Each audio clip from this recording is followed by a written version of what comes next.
Bonjour tout le monde. Alors aujourd'hui on se retrouve pour une petite travail autour de la chaise bleue. Un truc toujours sympa, facile à faire avec les enfants, qui développe l'imagination, que vous êtes les bienvenus à faire ou à ne pas faire. C'est exactement comme vous le sentez. Donc j'envoie mes SMS à tout le monde, c'est plus simple pour moi. Et après, bah, si ça vous branche pas, vous le faites pas. Et puis voilà. Donc là, je vous envoie cette vidéo pour vous dire ce qu'il faut faire sur la chaise bleue. Et juste après, je vous envoie le lien vers l'histoire à lire aux enfants, enfin à faire écouter aux enfants. L'histoire que je vous avais déjà envoyée avant les vacances. C'est quelque chose qu'on avait déjà lu en classe. Donc, dans la chaise bleue, vous allez faire écouter l'histoire aux enfants. Et après, je vous propose une exploitation pédagogique. C'est-à-dire que vous allez, en même temps que de jouer avec votre enfant, lui apprendre du vocabulaire. Alors, d'abord, donc, on va essayer de refaire les postures qui sont dans l'histoire. Donc, on peut demander à son enfant de faire... Alors, si vous avez une chaise de la taille de votre enfant, une petite chaise à sa taille, c'est mieux, hein. Mais sinon, vous pouvez prendre une chaise de cuisine, voilà. Mais voilà, parce qu'on ne pourra pas tout faire avec une grande chaise pour les enfants. Donc voilà, d'abord lui dire, alors vas-y, est-ce que avec ta chaise, ça c'est après bien sûr avoir lu l'histoire, hein, elle lui avoir fait montrer la vidéo, hein. Est-ce que tu peux me faire utiliser ta chaise pour me faire tout ce qui roule? Un chien à traîneau, un camion de pompiers, une voiture de course, un hélicoptère, un avion. Ok, et donc là, il prend sa chaise de cette manière-là, il s'assoit devant avec ses frères et sœurs, hein, ou tout seul, pour faire comme si ça roulait. Et puis moi, j'imaginais qu'on pouvait faire autre chose pour si ça volait, mais bon, à voir. Est-ce que tu peux me faire utiliser la chaise pour me montrer tout ce qui flotte? Alors là, attention, parce que ce n'est pas dit qu'on est en train d'en faire un bateau. Donc dans l'histoire, il dit juste tout ce qui flotte. Donc il faut que l'enfant il comprenne qu'on est en train de faire comme si c'était un bateau et de faire attention aux requins.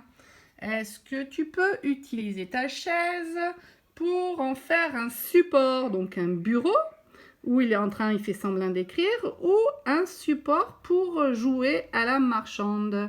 Un comptoir, donc vous voyez un bureau ou un comptoir. Un comptoir, c'est un nouveau mot, comme le tout ce qui flotte. Il faut savoir que c'est un bateau, donc c'est pas forcément évident pour les enfants. Et après, on a, ah ben c'est ici, pour en faire un marchepied. Donc le marchepied, moi, ce que je vous propose, c'est de dire, voilà, pour faire un câlin à papa ou à maman, un câlin à quelqu'un qui est plus grand que moi, c'est ici, ou est-ce que tu peux l'utiliser comme marchepied, ça c'est un nouveau mot aussi, pour pouvoir atteindre quelque chose de plus haut. Donc ça, ben, comme ils sont petits, vous devez avoir à la maison des marchepieds, mais on peut utiliser des chaises. Et ensuite, eh ben, est-ce que tu peux utiliser la chaise pour faire, et là ça devient encore plus, avec des nouveaux mots, faire le circassien, c'est-à-dire un artiste de cirque. Donc vous voyez qu'on utilise la chaise pour faire du domptage. Et là vous jouez, lui il vous met la chaise et vous faites le gros lion, le gros méchant qui essaye de le manger. Et lui il se protège grâce à vous. Est-ce que tu peux faire la chaise pour faire l'équilibriste? Bon, il n'est pas obligé de faire ça, hein. Juste, il monte sur la chaise et voilà, c'est très bien. Ou prendre la chaise pour faire de la jonglerie. Donc pareil, hein, il n'est pas obligé de mettre la chaise sur son nez, mais en tout cas la prendre au-dessus de lui. C'est pour ça que je vous dis qu'une petite chaise à sa taille, ça serait bien. Voilà. Et là, il manque, ça c'est ce que j'avais dit, l'image où la chaise devient un abri. Vous savez, au tout début de l'histoire, où le chien se met en dessous pour être abrité. Donc ça, ce sont les choses qui sont dites dans l'histoire comme utilisation de la chaise. Donc déjà là, vous pouvez lui faire en lui montrant, parce qu'au début, il ne va pas être capable. Et après, au bout de plusieurs fois, vous pouvez lui faire un exercice. Alors, montre-moi une chaise quand on fait tout ce qui flotte. Et hop, il doit se mettre debout comme si c'était dessus, comme si c'était un bateau. Est-ce que tu peux me montrer comment on met la chaise pour faire un camion de pompiers? Et voilà, etc.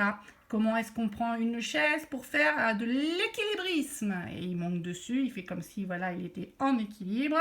Et tout ça, ça lui permet d'apprendre du nouveau vocabulaire. Où peux-tu me montrer la chaise pour t'en faire un abri?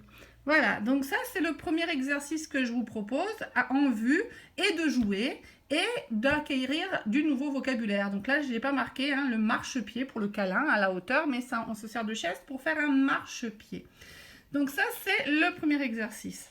Dans la foulée, on peut essayer de voir quels autres jeux imaginaires verrez-vous pour faire avec une chaise.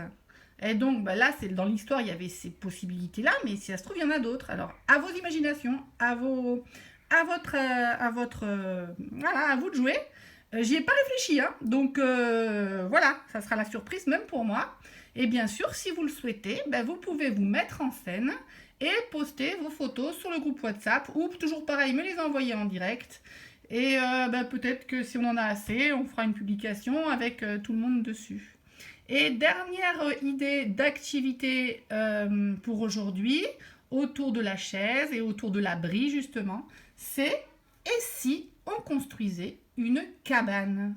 Et oui, je ne sais pas si vous avez remarqué, mais les enfants de cet âge-là, et même encore les miens, ils adorent faire des cabanes, avoir des petits abris, des petits coins pour eux. Donc vous sortez des draps, vous sortez des serviettes de toilette, et c'est aux enfants de jouer. Oui, ça ne veut pas dire que vous devez les aider pour tout, hein. Il faut qu'ils puissent se débrouiller aussi. Ils se débrouillent, ils voient comment ils font. Alors s'ils ont besoin d'aide, bien sûr, hein, vous les aidez s'il y a quelque chose, mais l'idée c'est que ce soit eux qui développent leur imagination. Ça peut être sous la table du salon, dans des petits coins d'hiver, tout est possible, mais vous avez peut-être déjà remarqué parce que c'est quelque chose que font spontanément les enfants, mais si c'est pas encore fait, ben, donnez-leur l'occasion de faire des cabanes. Ça, c'est quelque chose qu'ils adorent, les enfants.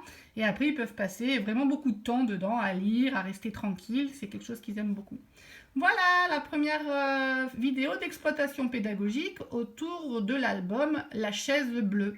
7 minutes de vidéo, j'ai jamais fait si gros. Allez, à bientôt!